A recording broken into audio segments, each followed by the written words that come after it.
অফিসে ফিরে বসতে না বসতেই তার মোবাইল ট্রেকার অ্যালার্ট বেজে ওঠে। জিহান চমকে যায়। ট্রেকার একদম কাছের এলাকায়। হায় কি আশপাশে আছে? সে কেন এখানে এসেছে? বন্ধুর সঙ্গে দেখা করতে এখনও সময় আছে। হোটেলের কাজও পরে দেখে নেবে। প্রথমে তার নিজের বউকে সামলাতে হবে।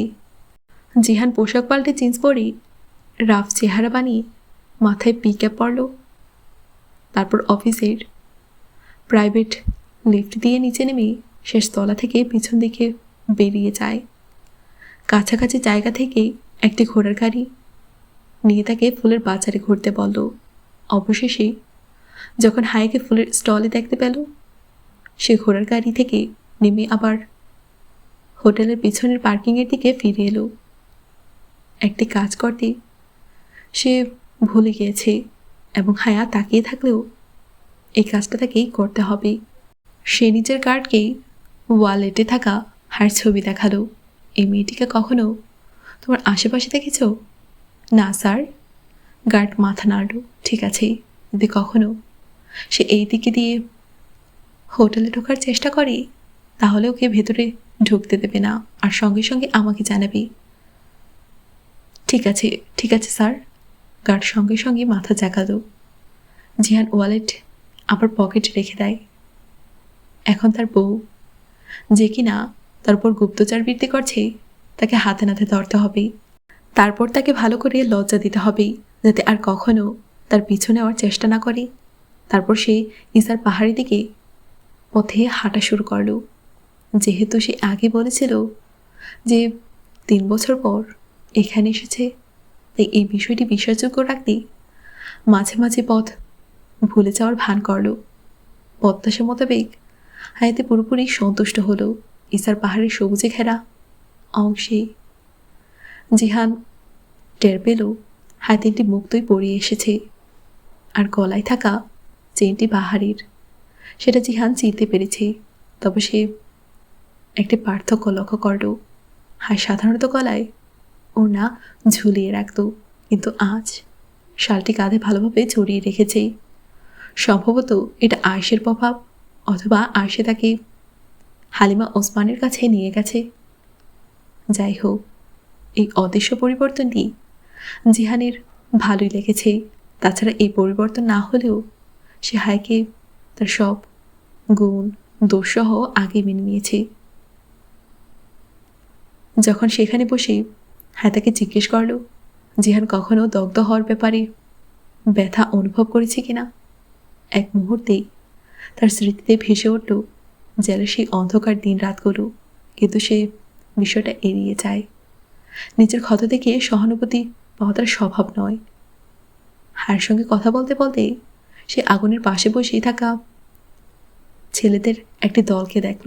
তাদের মধ্যেই একজন তার বন্ধু।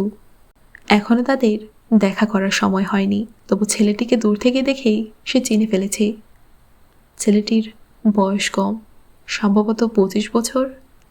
জিহানের কাছে সে একজন জুনিয়র এজেন্ট। জুনিয়র কিন্তু সাহসী এবং খুব বুদ্ধিমান। ছেলেটির পাকিস্তান যাওয়ার কথা এবং জিহানের কাছ থেকে কিছু জিনিস নিতে হবে। তারা আগে 2-1টি কাজ একসঙ্গে করেছে এবং ছেলেটি তার সিনিয়র এজেন্ট হিসেবে জিহানকে অত্যন্ত সম্মান করে। ছেলেটির নাম ওমর, কিন্তু আসল নাম জিহান জানে না। নিজের দেশের কথা তারা কখনো বলে না, এ অনুমতি নেই। তবুও সেখানে বসে হায়ের রিপোর্ট শুনতে শুনতেও ওমরের উপস্থিতিতে জিহান খুব আরাম বোধ করল। নিজের দেশের বাতাসও তো আপন হয়, আর এরা তো একই পেশার, একই দেশের মানুষ। আমি তো আব্দুর রহমান পাশার নিখোঁজ ভাইয়ের ওপর রিপোর্ট লিখছি। অন্যদিকে মনোযোগ থাকা অবস্থায় জিহান হায়ের কথা শুনছিল এবং পরের মুহূর্তেই একদম সোজা হয়ে বসে। সে কি বলছে? যখনই হায় তাকে ফোনে বলতো যে সে কিছু লিখছে, জিহান সবসময় মনে করত হ্যাঁ শুধু কথার ফুলচুরি বানাচ্ছে। কিন্তু এবার যা বলল তাতে জিহানের নিঃশ্বাসই যেন থেমে গেছে এক মুহূর্তের জন্য। বিষয়টা রিপোর্ট লেখার না, সেটা কখনো লেখার না, না কোনোদিন প্রকাশ করার। আসল প্রশ্ন ছিল এইসব তথ্য হায়াকে কে দিয়েছে। যদি আয়েশে বলে থাকে তবে তা গুরুতর সংকেত। মানে আব্দুর রহমান পাশার বাড়ি থেকে গোপন তথ্য বাইরে বেরিয়ে যাচ্ছে। পাশা বেয়ে নতুন জীবন শুরু করতে যাচ্ছে। ব্যক্তিগত বিরোধ যাই থাকুক, জিহান তো তার এজেন্ট, তার নিরাপত্তা নিশ্চিত করানো তারই দায়িত্ব। আর এখন এখন যদি তার নিজের বাড়ি থেকে তার নিজের স্ত্রী এমন তথ্য বাইরে বের করে দেয় যা পাশা বের ক্ষতি করতে পারে, তাহলে সেটাই যথেষ্ট তাকে আতঙ্কিত করার জন্য। হায়া আর আয়েশে এসব কথা অন্যদের কাছেও বলে বোধ হয়, শুধু জিহানকেই বলবে এমন তো নয়। এসব কথা আদলারে ছড়ানো একেবারেই উচিত নয়। দুনিয়া তো ছোট এমনিতেই। আর বিবেকতা তো তার থেকেও অনেক ছোট। জিহান অনেক কষ্টে কথার মোড় ঘুরিয়ে দিল, কারণ সে হায়ের কাছ থেকে এই ধরনের কথা আশা করেনি বলে নিজেও খানিকটা অস্বস্তিতে পড়ে যায়। সে হায়ের সঙ্গে পাহাড়ের নিচ পর্যন্ত হেঁটে গেল। হায়া ব্যাগ আনতে গেলে জিহান আবার পাহাড়ের ওপর ফিরে যায়। ওমরের সঙ্গে দেখা করে আমানত তুলে দিয়ে তারপর বন্ধুর কাটে ফিরে গেল। জিহান মনস্থির করল যে পরের দিন আবার বেবিকাতে গিয়ে আয়েশের সঙ্গে বিষয়টা মিটমাট করে নিতে হবে, কিন্তু তার আগে ওই ভিডিওটা লকারে রেখে দেওয়া উচিত। হয়তো হায়া পাজল বক্স খুলেছে, আর যখন সে ইস্তাম্বুলেই যাচ্ছে তাহলে আজ কিংবা কাল বক্স আর লকার উভয় খুঁজবে। পরের দিন জিহান বেবিকাতে চলে এলো। সে যখন হোটেলে, তখন আয়েশে মেসেজ পাঠালো, হ্যাঁ গতকালই চলে গেছে, সে এখন বাড়ি আসতে পারে। আয়েশে জানি হ্যাঁ জিহানের সঙ্গে গিয়েছে, কিন্তু মেসেজ পাঠানোর উদ্দেশ্য হলো তাকে বাড়িতে ডেকে আনা। আন্নিও আগের রাতে ফিরে এসেছে। জিহান বেশি দিন আন্নিকে ওখান থেকে দূরে রাখতে পারবে না, তাই ভালোই হয়েছে। হায়া তাদের আসার আগেই চলে গেছে। বাড়িতে ঢোকার সময় সে আয়েশেকে সালামও দিল না। আয়েশে কথা বলার চেষ্টা করলে শীতলভাবে উত্তর দিল। মুক্তার ব্যাপারটি আয়েশে জেনে গিয়েছে এবং তার ধারণা হয়েছে আব্দুর রহমান এখনও সেই থাপ্পড়ের কারণে তার উপর রাগ করে আছে। আর সেই রাত ছাড়া সে আয়েশের সঙ্গে ঠিকমতো কথা বলেনি।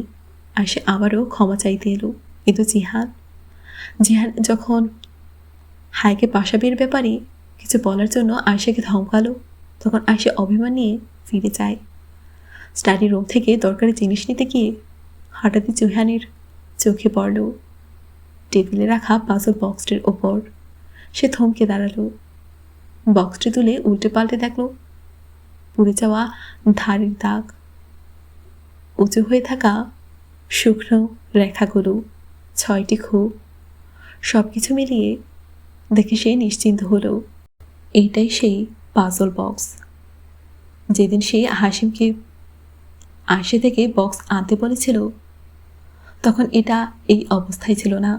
আর কোড তখন আয়েশার নামে সেট করা ছিল, কারণ বক্সটি ইংরেজি অক্ষরে কোডের ছিল। সেই জন্যই আয়েশার নামের ইংরেজি অক্ষরগুলো নেওয়া হয়েছিল, নইলে তুর্কিতে তার নাম আয়েশে গুল লেখা হতো। সেখানে এস এর নিচে ছোট দাগ থাকে। তুর্কিতে দাগ ছাড়া এসকে সিন উচ্চারিত হয়, আর দাগ থাকলে শিন। পরে জিহান বক্স খুলে তার কোড তাকসিম সেট করেছিল। স্টাডিতে দাঁড়িয়ে সে কোড ওপর নিচ করল, তো বক্স তাকসিম দিয়ে খুলে গেল। ভেতরে লকার স্লিপ, চাবি, কাগজ সব আগের মতোই আছে। জিহান আবার বক্স বন্ধ করল, স্লাইডগুলি এগিয়ে পিছিয়ে দিল এবং ভাবতে লাগলো এত অসাবধানতার জন্য তার স্ত্রীকে কি শাস্তি দেওয়া উচিত, যা সে এত যত্ন করে তাকে পৌঁছে দিয়েছে সে তা ভুলে এখানে ফেলে রেখে গেছে। রাগে তার গা জ্বলে ওঠে, তবু নিজেকে সামনে নিল। এখন জিহান কি করবে? বক্সটি এখানেই রেখে দেবে? তাহলে চাকরানি বা আয়েশের হাতে পড়তে পারে, আর আয়েশের ব্যাপারে সে এমনিতেই সতর্ক থাকে। তাহলে কি করবে? আয়েশাকে দিয়ে হায়ের কাছে পাঠিয়ে দেবে? যাই হোক, আয়েশা আমানতদার মেয়ে, সে আমানত খুলে দেখবে না। কিন্তু না, হাসিম বক্স বানাতে গিয়ে বলেছিল আব্দুর রহমান যদি এই বিষয়ে কিছুই না জানে, তাহলে আব্দুর রহমান যে আসলে এই কাজে যুক্তই নয়, সেখানে বক্সটি হায়ের কাছে পৌঁছে দেবে। এতে তার কভার স্টোরিতে ফাঁক তৈরি হবে। জিহান কিছুক্ষণ সেভাবেই দাঁড়িয়ে ভাবল। তারপর আচমকাই মাথায় এক চিন্তা এলো, বাহারি কুল। সে সবার কাছ থেকে গোপন রাখতে পারে, শুধুমাত্র নিজের বোনের কাছ থেকে নয়। নিজের সব কথা, সব খুঁটিনাটি, সব কিছু শেষে আয়েশাকে বলেই ফেলে। জিহান মনে মনে এক পরিকল্পনা সাজিয়ে নিল। তারপর পাজল বক্স হাতে নিয়ে বাইরে বেরিয়ে এলো। বাহারি বিস্ময় চোখ বড় বড় করে বলল, এটা তো হায়ার। সে এটা এখানেই ফেলে গেছে। গতকাল তার কাজিন তাকে নিতে এসেছিল, তাই তাকে হঠাৎ তাড়াহুড়ো করে চলে যেতে হয়েছে। তুমি জানো, তার কাজিন ভীষণ হ্যান্ডসাম। বাহারি হায়ার কাজিনকে কোথায় দেখেছে? জিহান অবাক হলো, কিন্তু ইচ্ছে করেই সেই মন্তব্য উপেক্ষা করছে। বাহারের কাছে জিজ্ঞেস করতে লাগলো, এই বক্স হায়কে কে দিয়েছে, এটা কে বানিয়েছে, ইত্যাদি ইত্যাদি। জিহান জানতে চাইল কোনো সূত্র ধরা পড়ার মতো কিছু আছে কি না, কিন্তু মনে হলো হায়ের আগ্রহ শুধু বক্স খোলার মধ্যে, পাঠানো ব্যক্তি সম্পর্কে কিছু খোঁজ নেয়নি। জিহান বাহারিকে জানিয়ে দিল এখন বক্সটি তার কাছেই থাকবে, এবং সে জানে বাহারি বেশি দিন গোপন রাখতে পারে না। সে অবশ্যই আয়েশাকে সব বলে ফেলবে। আন্নে সব সময় বলতেন এই দুজন আন্নে গুল এর মেয়ে। তাদের মা তাদের ততক্ষণ পর্যন্ত খেতে দিতেন না যতক্ষণ না তারা আল্লাহর নাম পরিণত। তাই তারা কাউকে ধোঁকা দিতে পারে না, বিশ্বাসঘাতকতা করতে পারে না। বাহারে যতই নিজের বোনের ওপর বিরক্ত হোক, শেষমেশ সে তো আয়েশেরই বোন। সে হায়ের আমানত, অতিথির আমানত পৌঁছে দেবে নিশ্চয়ই, এবং সঙ্গে এটাও বলবে আব্দুর রহমান বক্সটা হায়ের কাছ থেকে দূরে রাখতে চাইছিল। হয়তো এতটুকু শুনে হ্যাঁ পরের বার আর কোথাও ভুলে এটা ফেলবে না। জিহান জানে তার ফিরে আসার সময় বাহারে অবশ্যই নিঃশব্দ পায়ে তার পিছু নেবে। টেবিলের নিচে চাবির ছিদ্র, দরজার নিচে ফাঁক, দেয়ালের পেছনে, এসব জায়গা থেকে কথা শোনা বাহারের খুব শখের ব্যাপার। তাই ঘরে ঢুকে ইচ্ছে করেই জিহান দরজা একটু খোলা রেখে আলমারিতে তালা লাগালো এবং চাবি ড্রয়ারে রেখে দিল। এখন বাহারি নিশ্চয়ই প্রথম সুযোগে দৌড়ে গিয়ে আয়েশাকে বলবে, আর আয়েশা যত তাড়াতাড়ি সম্ভব বক্সটি হায়ের কাছে পৌঁছে দেবে। আর জিহান অন্তত এটুকু জানতে পারবে যে বাহারি কুল গোপনীয়তা রক্ষা করতে পারে কি না। সম্ভবত নিজের বোনের থেকেও মোটেও কিছু গোপন রাখতে পারে না। সেই রাতেই জিহান নিজের ঘরে ভিডিও রেকর্ড করলো এবং সেখানে সব বলে দিল যা সে সত্যি বলতে চেয়েছিল। শুধু বলল না, আব্বার হাতে সেই গুপ্তচরের মৃত্যুর গল্প যা ছিল আব্বার গোপন বিষয়, ফারিহার গুপ্তচর বৃত্তির গল্প যা ছিল ফারিহার গোপন ব্যাপার, আর নিজের মাথা ব্যথার গল্প যা তার ব্যক্তিগত গোপনীয় বিষয়, কারণ গোপনীয়তা রক্ষা করতে সে ওস্তাদ। জিহান রাত জাগলো, একটুও ঘুমালো না। ভোরে যখন ইস্তাম্বুলে ফিরে এলো তখন তার মাথা ব্যথায় যেন ফেটে যাচ্ছিল। জাহিয়ারে গিয়ে নিজের লকারে ইউএসবি ফ্ল্যাশ রেখে রেস্টুরেন্টে ফিরল। পিছনের ঘরের সোফায় গিয়ে মাথা ঠেকাতেই তার চোখ বুজে আসতে লাগলো। ঘুমিয়েছে মাত্র কয়েক মিনিটও যায়নি, তার মোবাইল বেজে ওঠে। চোখ কচলে কষ্ট করে উঠে সোজা হয়ে জিহান মোবাইল দেখল। এক্সচেঞ্জ স্টুডেন্ট কল করেছে। এই এক্সচেঞ্জ স্টুডেন্টও না, একটু শান্তিতে থাকতেও দেয় না। এক মুহূর্তের জন্য ভাবল কল রিসিভ করবে নাকি করবে না, কিন্তু শেষ পর্যন্ত আর থাকতে পারল না। অবশেষে কল রিসিভ করল। তারপর ঘুম চালানো কণ্ঠে বলল, আপনার কাঙ্ক্ষিত নম্বর এই মুহূর্তে ঘুমাচ্ছে, দয়া করে পরে কল করুন, ধন্যবাদ। উপাস থেকে হায় চেঁচিয়ে ওঠে, জিহান ওঠো, আমার কথা শোনো। হ্যাঁ যাই। জিহান এখনই তাকসিমের মারমারা হোটেলে পৌঁছাক। সোলেমান মামুর এক বন্ধু এসেছে। জিহান বিরক্ত হলো, আমি আসছি না, আমাকে বিশ্রাম নিতে দাও। হায় ভীষণ রেগে গিয়ে তার প্রিয় ডায়লগ বলল, জাহান নামে যাও। তারপর ফোন কেটে দিল। জিহান আবার মাথা ঠেকিয়ে চোখ বন্ধ করল, কিন্তু এবার আর ঘুমানো সম্ভব হলো না। কিছুক্ষণ পর আবার হায়ার মেসেজ এলো। এবার হায়া তাকে ব্লু মস্কে আসতে বলল। জিহান দুষ্টুমুল করে উত্তর পাঠালো। তারপর উঠে শার্ট পাল্টালো, মুখে পানি ছিটালো, চাবি তুলে রেস্টুরেন্ট থেকে বেরিয়ে গেল। হায়া মেসেজে ব্লু মস্কের কথা বলেছিল, আর নীল মসজিদের বাইরে সবুজ ঘাসের উপর স্থাপনা করা বেঞ্চগুলোর একটিতে বসে থাকা হায়াকে দূর থেকেই দেখা গেল। এক মুহূর্তের জন্য জিহান সত্যিই তাকে চিনতে পারেনি। হায়া মাথায় ওড়না দিয়েছে, গাঢ় সবুজ রঙের এক টুকরো ওড়না, যেটা সে বারবার মুখের চারপাশে ঠিক করে নিচ্ছে।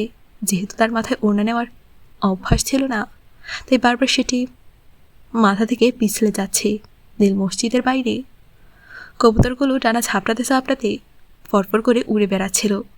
কতক্ষণ জিহান সেই দৃশ্য থুবড়ে দাঁড়িয়ে দেখল কে জানে। হঠাৎ করেই যেন কিছু স্মৃতি মনে পড়ে গেল। যখন সে ভারতে ছিল, সেই বুক স্টলের কাছে যে মেয়েটির সঙ্গে দেখা হয়েছিল, সে আসলে জিহানের আপনজনের মাধ্যমেই তার কাছে পৌঁছেছিল। আর সে তাকে ওই অফিসারের নাম দেখিয়ে দিয়েছিল, যে পরে তাকে সাহায্য করবে, যার সহযোগিতায় সে জেল থেকে পালিয়েছিল। সেই মেয়েটির মাথায়ও এমনই ওড়না ছিল, সুন্দর, খুব সুন্দর, যেমন আলী কেরামতের মা ছিলেন, যেমন আন্নে গোলের মেয়েরা, এবং যেমন এখন তার স্ত্রী। এটাই তো জিহান চাইতো, যে তার স্ত্রী এমনই হোক, মুখ না ঢাকুক, কিন্তু অন্য সবভাবে নিজেকে আচ্ছাদিত রাখুক। আর আজ যেন জিহানের সব ইচ্ছে পূরণ হয়ে গেছে। সেও এক মাররাহ জামিলা নারী পেয়ে গেছে। ঠিক তখনই হায়ের সামনে বসে থাকা এক তরুণীর দিকে চোখ পড়ল। সেই তরুণকে দেখে প্রথমে জিহানের মনে হলো, ও রেস্তোরাঁ থেকে ওই ফ্রাইং প্যানটা কেন নিয়ে এলো না? এই লোকটা এখানে কি করছে? এক মুহূর্তে জিহানের তীব্র রাগ উঠল, কিন্তু যখন আবার হায়ের দিকে তাকালো, তখন যেন অসংখ্য দৃশ্য এই লোকটির দৃশ্যের আলোর উজ্জ্বলতায় গায়েব হয়ে গেল। দাওয়ারের মেহেন্দির ভিডিও, হায়ের গাড়িতে ওঠা, বৃষ্টিতে লাল কোট পরেই তাকসিমে হাঁটতে থাকা সেই মেয়েটি, এসব দৃশ্য তার মন থেকে এমনভাবে হারিয়ে গেল যেন সেগুলো কখনোই ছিল না। পেছনে রয়ে গেল শুধু একটি দৃশ্যই, বারবার মুখের চারপাশে ওড়না ঠিক করতে থাকা অভিমানী আর একটু বিষণ্ণ মুখে বসে থাকা হায়া, যে সামনের মানুষটিকে বিরক্তির সুরে কিছু একটা বলছে। যখন জিহান তাদের কাছে গেল, হায়া চমকে ওঠে। তার সঙ্গে সঙ্গে তার মুখ থেকে যেন আলোয় ভরে ওঠে। সে অবাক হলো, সেই সাথে আনন্দিত। এতটাই চমকে উঠল যে তার কোলে থাকা মোবাইলটি জোরে মাটিতে পড়ে যায়। জিহান এ আব্বুর বন্ধুর ছেলে। হায় পরিচয় করাতে শুরু করলো। এখন জিহান কিভাবে বলতো যে এই ছেলেটিকে সে আগেই চেনে, কিন্তু ওয়ালিদকে সে অবশ্যই কিছু জানাতে চায়। সোলেমান মামু আর হায়ের সঙ্গে খুবই আপনভাবে কথা বলার পর লাগারি সাহেবের প্রশ্ন ভরা দৃষ্টির জবাবে জিহান মুচকি হেসে এক বাক্যে সব সম্পর্ক পরিষ্কার করে দিল। আমি জিহান সিকান্দার, সলমান মামুর ভাগ্নে আর হায়ার হাজব্যান্ড। এই এক বাক্য জিহানের আপনজনদের যে বিস্ময় মিশ্রিত আনন্দ হলো, তাতে সলমান মামুর জামাই, ভাগ্নে এবং হায়ার হাজব্যান্ড অবশেষে বুঝে গেল যে সে এই সমস্ত সম্পর্কই চেয়েছিল। সব মনোমালিন্য দূর হয়ে গেল, সব অভিযোগ, অনুযোগ, আক্ষেপ অবসান হলো। সে নিজের স্ত্রীকে সেই মানুষের সামনে সম্মান দিল, যার সঙ্গে তার স্ত্রীর কখনো কিছুই ছিল না, আর কোনোদিন হবার প্রশ্ন ওঠে না। সন্ধ্যায় যখন সোলেমান মামু আর মাম্মি লাউঞ্জে বসেছিলেন, জিহান তখন রান্না করে হায়ের সাহায্য করছিল। তখনই সে হায়ের ভবিষ্যৎ পরিকল্পনা জানতে চাইল। সে চাইছিল হায়াকে তুরস্ক থেকে পাঠাতে, কিন্তু হায়া ঠিক করেনি যে সে তুরস্কেই থাকবে নাকি অন্য কোথাও যাবে। জিহান লন্ডনে যাওয়ার কথা বলে, কিন্তু জিহানের নীল মসজিদে দেওয়া স্বীকারোক্তির পর হায়া এখনও কিছুটা বিমূঢ় ছিল, তাই তৎক্ষণাৎ কোনো সিদ্ধান্ত নিতে পারল না। মাম্মি আর আব্বাকে সে লন্ডনে সেটেল করাচ্ছে। যদি হায়া লন্ডনে যেতে রাজি হয় তবে সে হায়াকে তাদের সঙ্গেই পাঠাবে, আর যদি রাজি না হয় তাহলে সে অন্য কোনো পথ খুঁজবে। সন্ধ্যায় তাদের এঙ্গেজমেন্ট হলো। মামি যখন জানতে পারলেন জিহান সবার সামনে এই সম্পর্ককে স্বীকৃতি দিয়েছে, তখন তিনি খুব খুশি হলেন। আর সেই দুটো আংটি বের করলেন যেগুলো তিনি জিহান ও হায়ার এঙ্গেজমেন্টের জন্য বহুদিন ধরে তুলে রেখেছেন। জিহান সত্যিই সেদিন তৃপ্ত ছিল। রাতে মামুকে বাড়ি পৌঁছে যখন সে নিজের বাসায় ফিরল, তখন তার ইচ্ছে হলো স্ত্রীর সঙ্গে ভালো এক কাপ কফি খাবে এবং সুন্দর একটি সিনেমা দেখবে। বহুদিন পর তার মনে সুখী পারিবারিক অনুভূতি জেগে ওঠে এবং সে এই অনুভূতিটাকে পুরোপুরি উপভোগ করতে চাইল। কিন্তু তার আগে হায়া তাকে একটি দুঃসংবাদ শুনিয়ে দিল। তোমার জন্য ফোন এসেছিল। কোনো একজন মেয়ে ছিল, নাম বলেনি, তবে বলেছিল তোমার পার্সেল সে পায়নি, কোনো ভুল ঠিকানায় চলে গিয়েছে। আর সত্যি যেন কেউ জিহানের নিঃশ্বাস চেপে ধরে। জিহানের বাড়ি একটি সেফ হাউস হিসেবে ব্যবহৃত হয়। সে জানে সন্ধ্যার পর যেখানে শুধু একটি কন্ট্যাক্টের কলই আসতে পারে, আর পার্সেল না পাওয়া এর অর্থ ভীষণ স্পষ্ট। জিহান যা পাঠিয়েছিল তা ফেরত পৌঁছায়নি, বরং ভুল ঠিকানায় চলে গেছে। 1 সেকেন্ডের 1000 ভাগেরও কম সময়ে সে পুরো বার্তাটি ডিকোড করে ফেলে। তার পাঠানো ছেলে উমর ফিরে যায়নি, বরং গ্রেফতার হয়ে গেছে। নিশ্চয় পরিস্থিতি খুব জরুরি, তাই বার্তাটি তার বাড়িতে পৌঁছানো হয়েছে। আর সম্ভবত যার মাধ্যমে বার্তা এসেছে সেও হয়তো তড়িঘড়ি করে নিজের জায়গা গুটিয়ে পালানোর প্রস্তুতি নিচ্ছে। হে খোদা, এ কি হয়ে গেল? তার লোক ধরা পড়ে গেছে। জেল, নির্যাতন, যন্ত্রণা, চারদিক থেকে যেন সেই ৮-৬ অন্ধকার সেলের স্মৃতি তাকে গ্রাস করতে লাগলো। এই অবস্থায় কফি বা সিনেমা সবই অর্থহীন। সারা রাত সে সেই সোফাতেই হ্যান্ডলারের কলের অপেক্ষায় বসে রইল, কিন্তু কোনো কল এলো না। টানা 2 রাতের নির্ঘুম যন্ত্রণায় সকালে তার চোখ লাল হয়ে ওঠে, তবু সে সেখানেই বসে রইল। সবাই জেল থেকে পালাতে পারে না। অনেকেই বছরের পর বছর শাস্তি আর নির্যাতনে সহ্য করে নিঃশব্দে সেখানেই প্রাণ হারায়। আরও এক গুপ্তচর নষ্ট হয়ে গেল, আরও একটি সম্পদ জ্বলে ছাই হলো। জিহানের যন্ত্রণার আর কোনো সীমানা রইল না। এইসব কিছুর মাঝে হায়ের কথা তার মাথা থেকে পুরোপুরি সরে যায়। সকাল হলেই হায়া ফিরে গেল। জিহান তাকে আটকানোর চেষ্টাও করেনি। তার সামনে আরও বহু জরুরি কাজ আছে। পরদিন সে বেবিকাতায় চলে গেল। হায়া পাজল বক্স, জওয়াহিরের লকার সব কিছু মনের ভেতর থেকে ঝেড়ে ফেলে সে নিজেকে হোটেল গ্র্যান্ডের কাজকর্মে ডুবিয়ে রাখল। রেস্তোরাঁয় সে বলে রেখেছে যদি তার বান্ধবী হায়া সন্ধ্যায় আসে বলে দেবে জিহান আগে বেরিয়ে গেছে, আর যদি সকালে আসে তাহলে বলবে আজ সে আসেইনি। কয়েকদিন সত্যি হায়া আসেনি। ওমরের গ্রেফতারের খবর নিশ্চিত হয়ে গেল। তারপর সেই দিনগুলোতে শেষ পর্যন্ত নিজেকে রাজি করিয়ে জিহান আঙ্কারায় চলে এলো। এখানে তার চেক আপ করাতে হয়। মাথার সেই ভয়ানক ব্যথা যা মাথা থেকে শুরু করে গলা পর্যন্ত নেমে যায়, এখন এর চিকিৎসার প্রয়োজন ছিল। জেল থেকে ছাড়া পর সে গলার এক পাশের এমআরআই করিয়েছিল, কিন্তু ব্রেনের এমআরআই করায়নি। নিজের ব্যথা সে সর্বত্র লুকিয়ে রেখেছিল। তখন এত কষ্টও হতো না। সময়ের সাথে সাথেই ব্যথা বাড়ছে। 5 বছর ধরে যেন এই যন্ত্রণার মধ্য দিয়ে যাচ্ছিল। এবার সে সত্যি এর মুখোমুখি হতে চায়। এমআরআই করার আগে শুধু সাধারণ এক্সরেতেই সব পরিষ্কার হয়ে গেল। এক্সরে দেখানোর আগে ডাক্তার জিজ্ঞেস করলেন, তোমার কি কখনো মাথায় আঘাত লেগেছিল? এমন কোনো দুর্ঘটনা যেখানে মাথা কোনো কিছুর সঙ্গে জড়ে ঠেকেছিল? হ্যাঁ, আমার কিছু লোকের সঙ্গে মারামারি হয়েছিল। তারা তালা জাতীয় কোনো কিছুর মতো দিয়ে মাথায় মেরেছিল। রক্ত বের হয়েছিল, তবে রক্ত খুব বেশি বের হয়নি। চোখের কাছে আঘাত লেগেছিল, সেখান থেকে একটু রক্ত নেমে কপালের পাশ পর্যন্ত গিয়েছিল। আমার দুঃখ হচ্ছে, কিন্তু সঙ্গে সঙ্গে ডাক্তার এক্সরের তার সামনে রাখলো যে জিনিস দিয়ে তারা তোমাকে মেরেছিল, সেটার মাথায় খুব ছোট ছোট প্যারেক ছিল বোধহয়, একদম 1.1 ইঞ্চি লম্বা একটি প্যারেক, যা তোমার চোখের একদম কাছে ঢুকে গিয়েছিল। সে অনিচ্ছায় চোখের পাশে হাত রাখল। সে গত 5 বছর ধরে একটি অবাঞ্ছিত বস্তু শরীরের ভেতর দিয়ে বেঁচে আছে, আর সে জানতেও পারেনি এখন কি হবে। জিহান বুঝে উঠতে পারল না অতীতের জন্য দুঃখ করবে নাকি ভবিষ্যতের জন্য চিন্তা করবে। কিছুই বুঝে এলো না তার। সার্জারির মাধ্যমে এই অবাঞ্ছিত বস্তুটি বের করতে হবে, কিন্তু ডাক্তার বলতে বলতে আবার থামলেন। আপনি যা বলতে চান বলে দিন, আমি প্রস্তুত।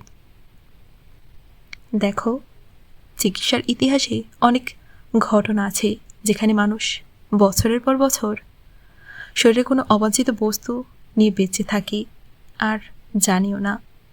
যেমন এক লোক গলার পাশে ছুরির ধারালো অংশ আটকে গিয়েছিল, হ্যাঁ সত্যিকারের ছুরির ধারালো অংশ, 4 বছর সে জানিয়েনি তার গলায় কিছু আছে। আবার জার্মানির এক নারী 35 বছর পর্যন্ত মাথার ভেতর 8 সেন্টিমিটার লম্বা পেন্সিল নিয়ে বেঁচেছিল। সার্জারিতে এমন অনেক কিছুই বের করা হয়েছে, কিন্তু তিনি আরও একবার থামলেন। এই ছোট্ট প্যারেকটি তোমার অপটিক নার্ভের একদম গা ঘেঁষে আটকে আছে। কয়েক মিলিমিটার এদিক ওদিক হলে তুমি অন্ধ হয়ে যেতে। এখন এই সার্জারি আমি ঝুঁকি নিয়ে করতে পারবো না, সফল হওয়ার সম্ভাবনা খুবই কম, আর তোমার অন্ধ হয়ে যাওয়ার সম্ভাবনা অনেক বেশি। জিহান নীরবে নিজের সহমত নিচের ঠোঁট দাঁতে চেপে ধরে শুনতে লাগলো।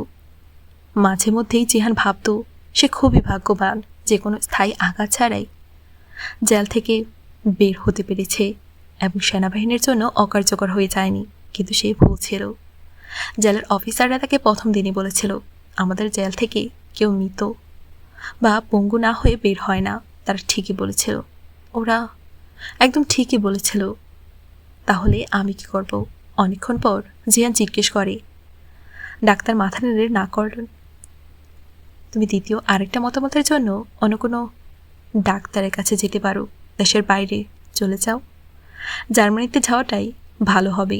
নিশ্চয়ই কেউ আমার চেয়ে সাহসী সার্জন এই ঝুঁকি নিয়ে অপারেশন করতে রাজি হয়ে যাবেন। সেই রাত্রি ছিল অত্যন্ত যন্ত্রণাদায়ক। একদিকে মাথার ব্যথা, আর এখন নাক থেকে রক্ত পড়া, অন্যদিকে অন্ধ হয়ে যাওয়ার আতঙ্ক। সে কোনটাকে বেছে নেবে? মাথার ভেতর ওই প্যারেকটাকে ফেলে রাখবে নাকি বের করার ঝুঁকি নেবে? আর যদি সে অন্ধ হয়ে যায় বা পঙ্গু হয়ে যায়, তাহলে কেরিয়ার শেষ, দেশের সেবা সব শেষ। সরকার লক্ষ লক্ষ টাকা খরচ করে তার যে প্রশিক্ষণ দিয়েছে সব শেষ, জীবনও শেষ। সকালে জিহান সোজা রেস্তোরাঁয় চলে এলো। আজ প্রথমবার তার কোনো কিছু করার ইচ্ছেই হলো না। জীবন আগেও অনিশ্চিত ছিল, কিন্তু এখন আর অনিশ্চিত হয়ে গেছে। তার জন্য কেরিয়ারের শেষ হওয়া মানে জীবন শেষ হওয়ার মতো ব্যাপার। তবু সেই ঝুঁকি নেবে। ঝুঁকি ছাড়া সে সত্যিকারের কোনো জীবন আছে? জিহান ভাই, আপনার সেই বান্ধবী এসেছিলেন গতকাল, কাউন্টারে বসা ছেলেটা বলে। আর জিহান চমকে ওঠে। হায়া এসেছিল? কি বলেছে? তার এক বান্ধবীকে সঙ্গে নিয়ে এসেছিল, আপনাকে খুঁজছেন। তারপর চলে গেলেন। অনেকক্ষণ পর দুজন আবার এলেন। মনে হলো কেউ তাদের পিছু নিয়েছিল। তারা ব্যাকডোরের রাস্তা জানতে চাইলেন। তারপর অনেকক্ষণ প্যান্ট্রিতে বসে রইলেন। শো 1টার দিকে পেছন দিক দিয়ে বেরিয়ে গেলেন। আর কিছু? হ্যাঁ, পাশাবেও এসেছিলেন। এবার সে সত্যি আটকে ওঠে। সে কি বলেছিল? আপনার অপেক্ষা করেছিলেন, এখানেই দরজার পাশে চেয়ারে বসেছিলেন। মেজাজ ভালো ছিল না, আপনার সঙ্গে কথা বলতে চেয়েছিলেন। ওই 2 মেয়ে কি তার উপস্থিতিতে এখানে এসেছিল? অনেকদিন নিজের সমস্যায় হারিয়ে থাকার পরও আজ প্রথম হঠাৎ হায়ের কথা মনে পড়ে উদ্বেগ জাগল। জি, দুজনেই দরজার কাছে দাঁড়িয়ে কথা বলছিলেন। তিনি কাছেই বসেছিলেন, মুখের সামনে পত্রিকা ধরে রেখেছিলেন। আমার মনে হয় না তারা কেউ কাউকে দেখেছে। তারপর যখন তার দ্বিতীয়বার এসেছিল তখন তিনি চলে গিয়েছিলেন। আচ্ছা, নিশ্চিন্ত হয়ে সে ভেতরে চলে গেল। পাশা হায়াকে দেখলো কখনো জানতে পারবে না যে হায়া জিহানের স্ত্রী। তার জানা উচিত নয়। দুর্বলতা কীভাবে ধরতে হয় তা জিহানের চেয়ে ভালো কে জানে। তাই জিহান চায়নি কেউ তার দুর্বলতা চিনে ফেলুক। এখন সে তাড়াতাড়ি সম্ভব হায়াকে এখান থেকে সরিয়ে দেবে। ইস্তাম্বুল নিরাপদ ছিল না, অন্তত তার পরিবারের জন্য নয়। কিন্তু হায়াকে ফেরত পাঠানোর আগে জরুরি ছিল তার পাজল বক্স খুলে দেয়া, আর সেই লকারটিও। সেখানে থাকা গার্ডকে সে আগে নির্দেশ দিয়ে রেখেছিল, যখনই কেউ নম্বর 9 লকার খুলতে আসবে গার্ড সঙ্গে সঙ্গে একটি নম্বরে জিহানকে মেসেজ পাঠিয়ে দেবে।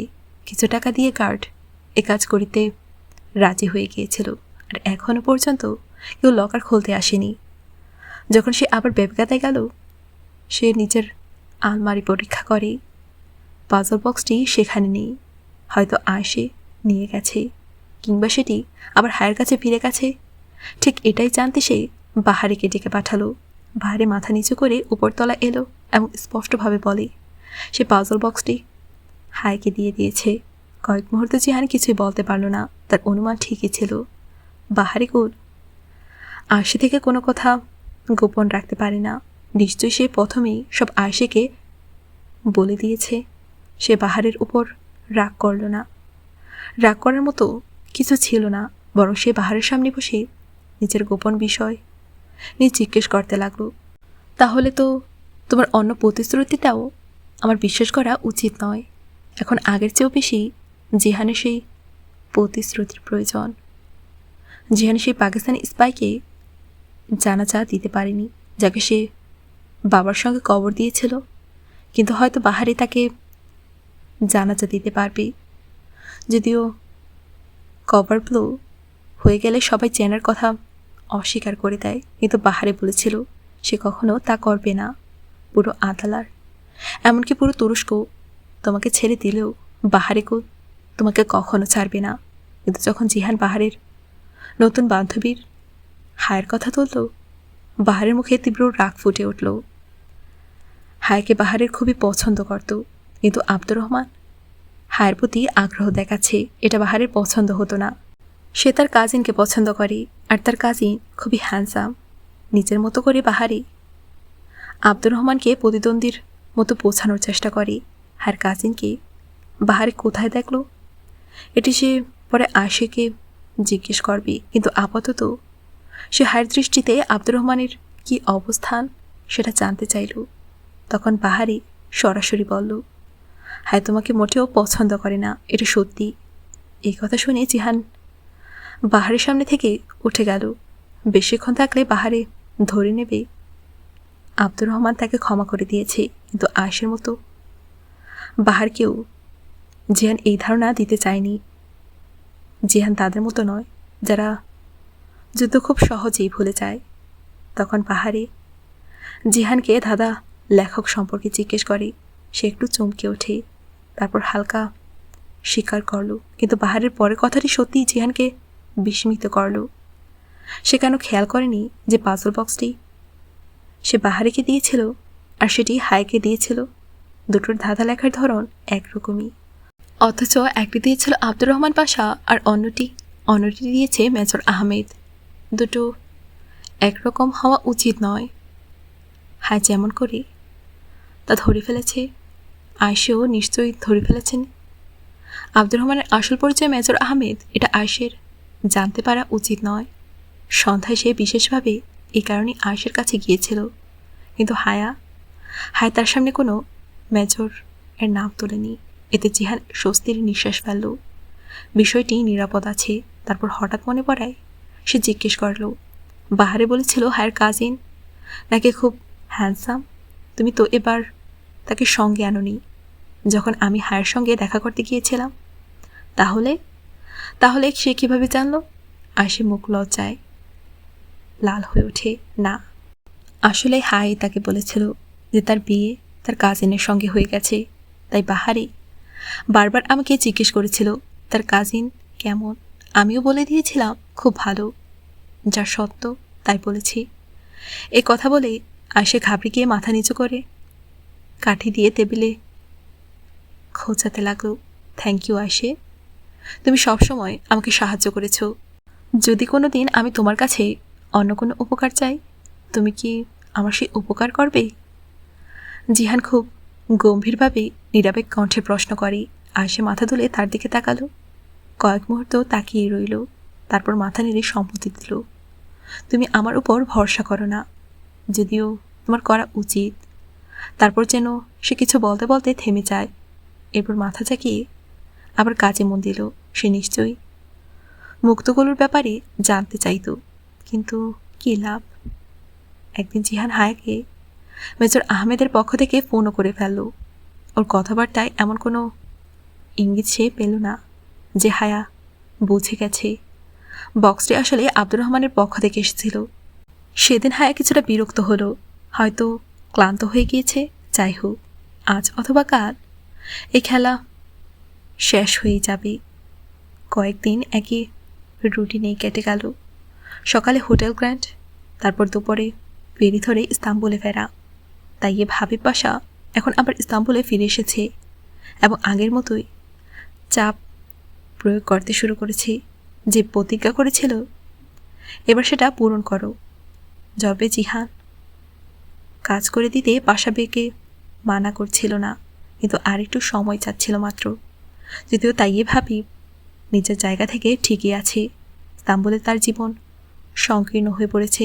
তার শত্রু আব্দুর রহমানের শত্রুদের চেয়েও অনেক বেশি, কিন্তু জিহানই বাকেই করত। তার হাতে তো সব কিছুই ছিল না, সব নির্দেশ আসতো আড়াল থেকে। তাই জিহান কেবল তাইয়েবকে কঠিনভাবে চেপে ধরে চুপ করিয়ে দিতে পারত। তাইয়েব রাগারাগি করত, কিন্তু শেষ পর্যন্ত চুপ হয়ে যেত। সে আব্দুর রহমানকে কখনো মানা করত না। রাগ দেখানোর পরপরই পিছু হটতেও জানত, কারণ সে জানে আব্দুর রহমানের পাশে থাকাতেই তার টিকে থাকা নির্ভর করে, তার সাথে শত্রুতা করি নয়। কয়েকদিন পর জিহানের মনে হলো হায়াতের ফোনের ট্র্যাকার সম্পর্কে জেনে গেছে, কারণ সেদিন যখন হায় বার্গার কিংয়ে গিয়ে উপস্থিত হলো তখন জিহান একটু বিস্মিত হয়ে পড়ে। হায়ের ইচ্ছে হলো সেদিন তারা হাঁটতে হাঁটতে পুরো ইস্তেকলাল স্ট্রিট শেষ করবে। জিহান কাজ ফেলে বাইরে এসে ফোন চেক করলো, রিসিভার দেখলো। হায়ের ট্র্যাকার তখনও সাবানজিতেই রয়েছে, অথচ হায়ের ফোন তো তার হাতেই আছে। অর্থাৎ হায়ের ফোন থেকে ট্র্যাকার বের করে ফেলেছে। সম্ভবত সে এজন্যই সকালে মেজর আহমেদের নম্বরে টেক্সট করেছিল যে সে কিছু গুরুত্বপূর্ণ কথা বলতে চায়। জিহান ভেবেছিল ফাঁকা হয়ে তাকে ফোন করবে, কিন্তু তার আগে হায় নিজেই চলে এলো।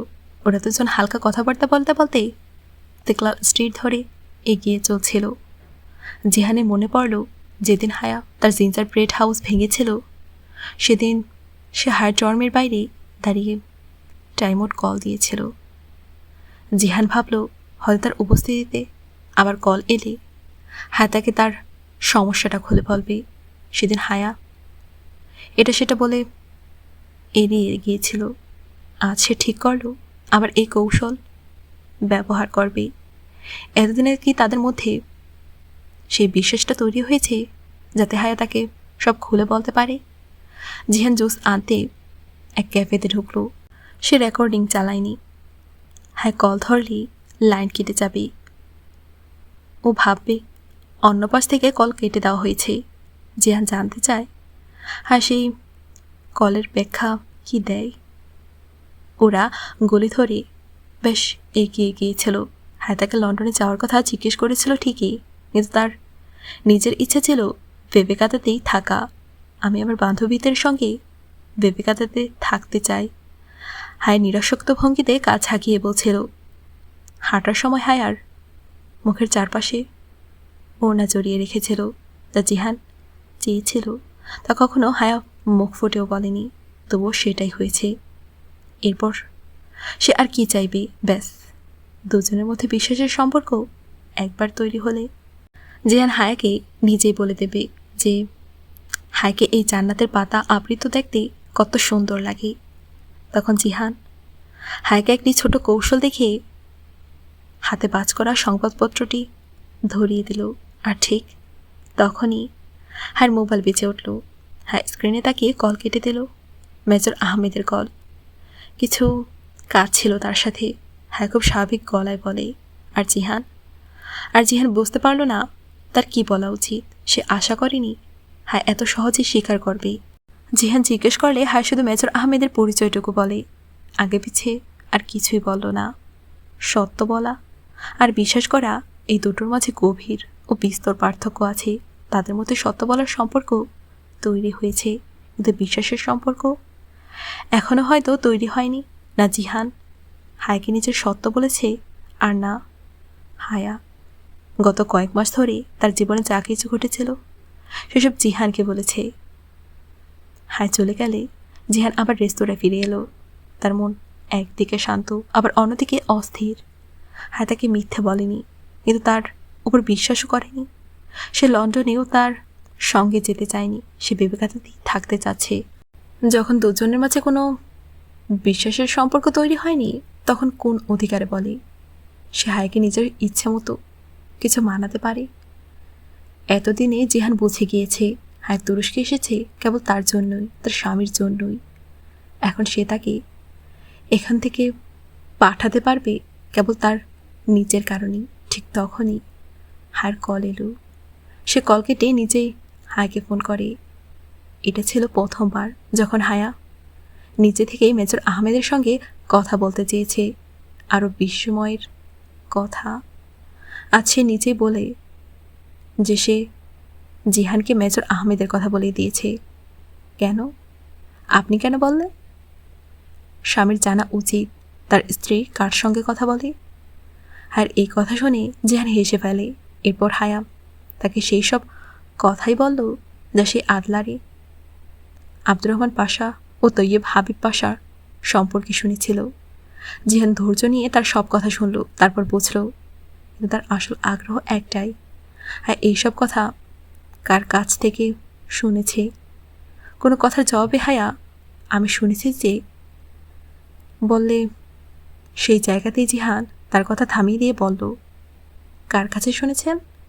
কুবরা খানমের কাছে, আদলারে। আচ্ছা, তাহলে কুবরা খানম এসব বলেছিলেন? আশির সঙ্গে তার বেশ সম্পর্ক ভালো ছিল, আর তার ছেলে হোটেল কেন্দ্রের ছোটোখাটো কাজ করত ওই মহিলার সঙ্গে। জিহান পরে আবার হিসাব মেলাবে। এখন জরুরি হলো হার মাথা থেকে ভুল ধারণা দূর করা। যাই হোক, মেজর আহমেদের উপর ভরসা করে।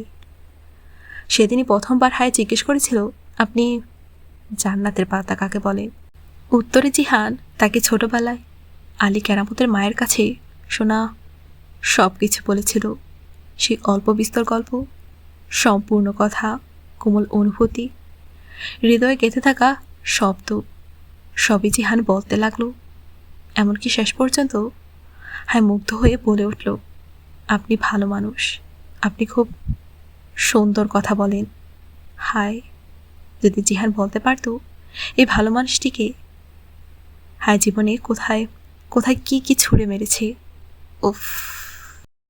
বিবেকানন্দের সমুদ্র তটে পাথরের গায়ে ঢেউ আছড়ে পড়ছিল। সে গর্জন সাদা উঁচু উসমানীয় প্রাসাদের ভেতর পর্যন্ত শোনা যাচ্ছে।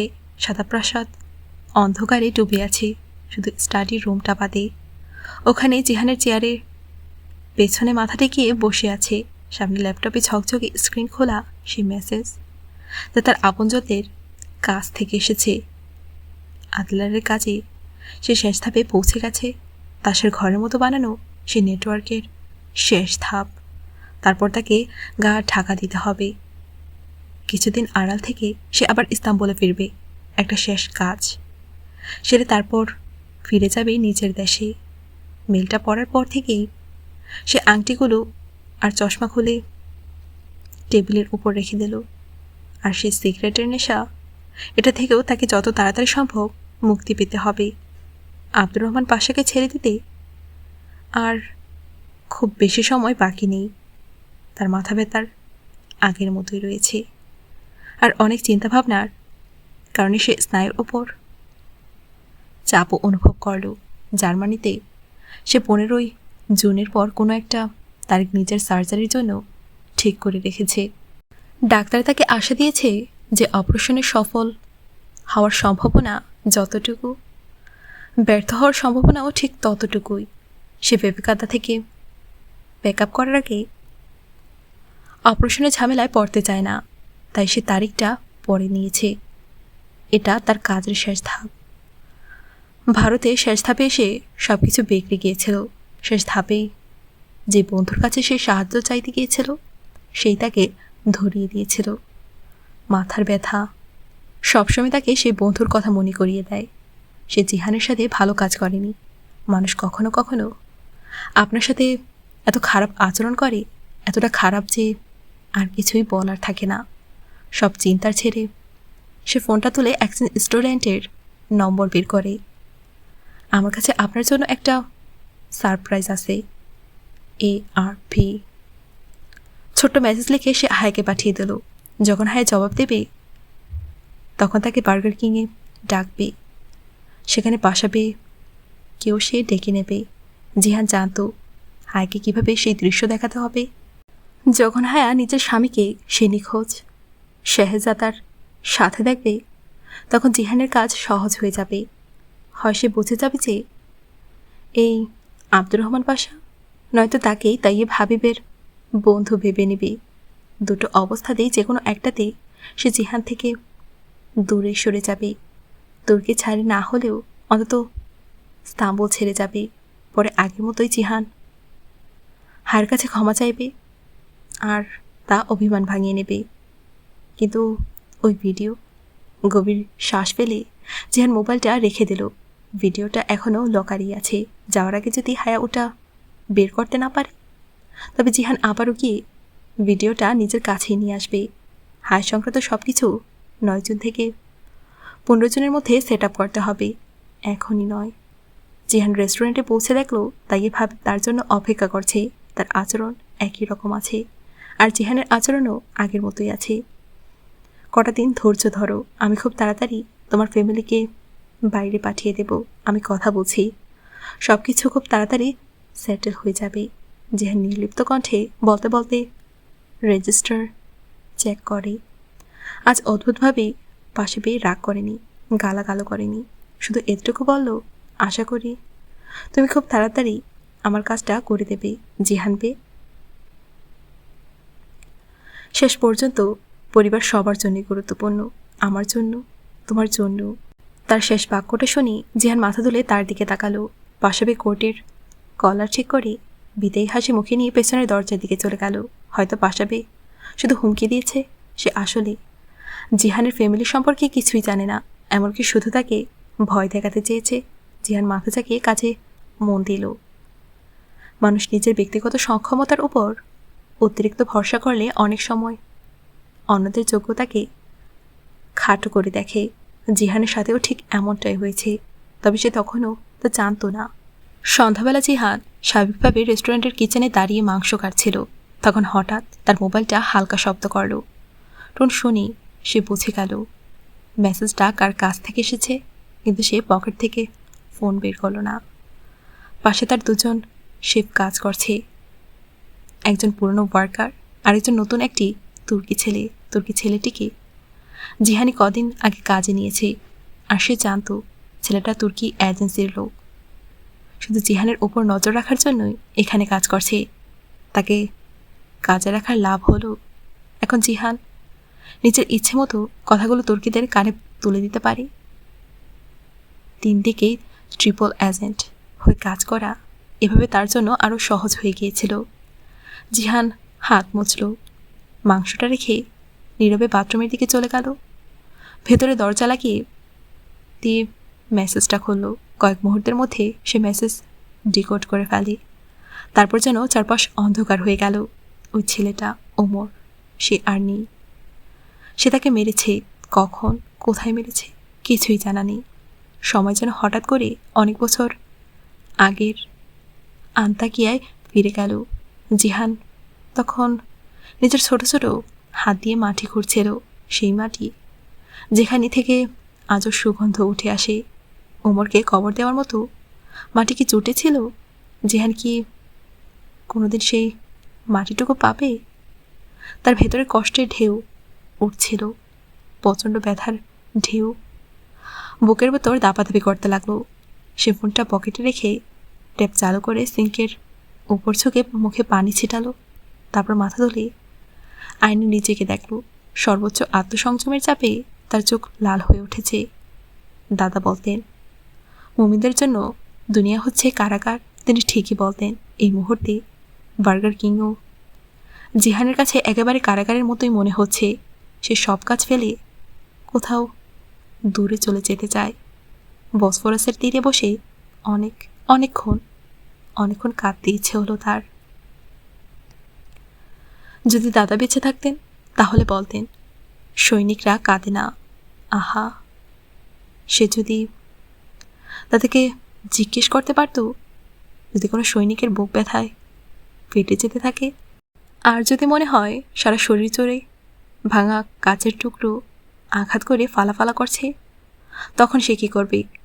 দুনিয়ার কান্নার চেয়েও ভালো কোনো ওষুধ আছে কি? সালাম, জিহান কোথায়? উথাল পাতাল শ্বাসের ফাঁকে হায় জোরে আওয়াজে বাইরে কোথাও জিজ্ঞেস করছিল। মনে হলো যেন দৌড়ে এসেছে। জিহান অন্যমনস্ক নাসূচক মাথা নাড়ল। তোয়ালে দিয়ে মুখ মুছে ভেজা চোখ ঘষতে বাইরে বেরিয়ে এলো। আর ফ্রিডম ফোর্টিলার স্ট্রিট প্রোটেস্টের জন্য এসেছিল, এবং এখন চাইছে জিহানও যেন তার সঙ্গে যায়। জিহান হায়ের চোখে চোখ না রেখে মাংসের টুকরো তুলছে। চোখের কোণা দিয়ে সে দেখল হায় নিকাব নিয়েছে। তার নিকাবের ধরন দেখে বোঝা যাচ্ছে সে সদ্য নিকাব নেওয়া শিখেছে। তবু নিকাবটা বেশ পরিপাটিভাবেই পড়েছে। তার কি হয়েছে? সে এতটা বদলে গেল কীভাবে? তাও আবার হঠাৎ করে নয়, ধীরে ধীরে। কিন্তু এই পরিবর্তনটা জিহানের ভীষণ ভালো লেগেছে। তবে এই আনন্দ উপভোগ করার মতো সময় এখন নয়। এখন সেই সুযোগও নেই। বুকের ভেতরে কিছু একটা যেন মরে গেছে। হায়া একটানা কথা বলছিল, আর জিহান চোখের কোণ দিয়ে শুধু হায়াকে নয়, পেছনে দাঁড়িয়ে থাকা নিজের নতুন শেফকেও নজরে রাখছিল। ছেলেটার হাতে ড্রেসিং বানানোর গতি একটু কম হলেও সে এখানে কাজে কাঁচা হলেও প্রকৃত কাজে কাঁচা নয়। এখানে বলা প্রতিটি কথা অন্য কোথাও পৌঁছানো হয়তো তার এই পাগল মেয়েটা তুর্কি ফৌজের একজন লোকের সামনে দাঁড়িয়ে তাকে বলছে সে যেন ফিলিস্তিনিদের সমর্থন করে। ট্রেনিংয়ের নিয়ম অনুযায়ী যে কখনো কোনো বিতর্কিত গোলমালের জায়গায় যাবে না। তাই অন্য কোনো উপলক্ষ না হলেও সে হায়াকে না করে দিত। কিন্তু পেছনে দাঁড়িয়ে থাকা ছেলেটা সব শুনেছে। তুর্কি সেনাবাহিনী ভীষণ সেকুলার স্বভাবের সেনাবাহিনী।